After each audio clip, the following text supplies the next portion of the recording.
clear thread of the artist has a responsibility. What do you think the artist's responsibility to their community, their society is? I mean, at one point, I just played with Nora Ephron, and I got to know her really well. In fact, lucky guy with Tom Hanks. But it's interesting. I came down here for the groundbreaking, and by the time just as I get on the plane, I got a call saying that Nora was dying, and by the time I landed here for the groundbreaking, she had died. So it was like, I was still discombobulated when I was here. But at one point, I went to a dinner party, and had with at her, and she would have these topics, and one of the topics was, what is the worst thing your parents gave you? and I said, one of the most challenging things one of the challenging things that my parents gave me is that from the time I was born, I was led to believe that that I was responsible for every single action that any black person had done since they were on top. That every single anything that any black person had done, that weren't doing, that was about to do was my responsibility. And so there's a psychologically damaging version of that thing which is thrust on you. But on the other side of it, it makes you feel a part of a collective.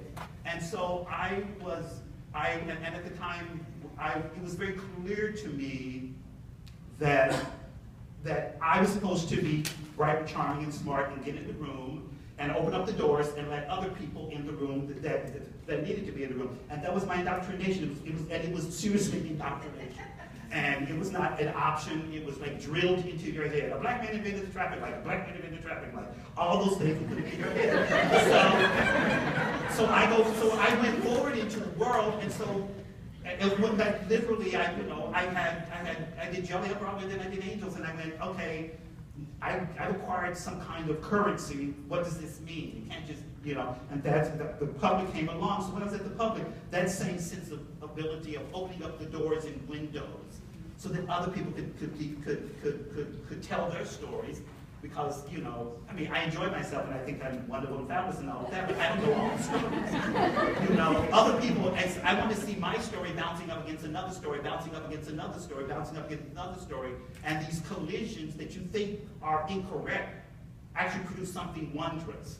And that's what I was interested in crafting a theater space where as many people as possible felt like they were invited to be in the room.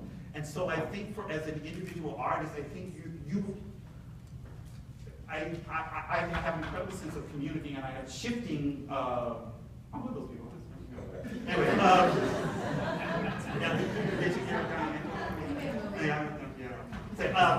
I don't know, it's just, I think that if you feel a responsibility,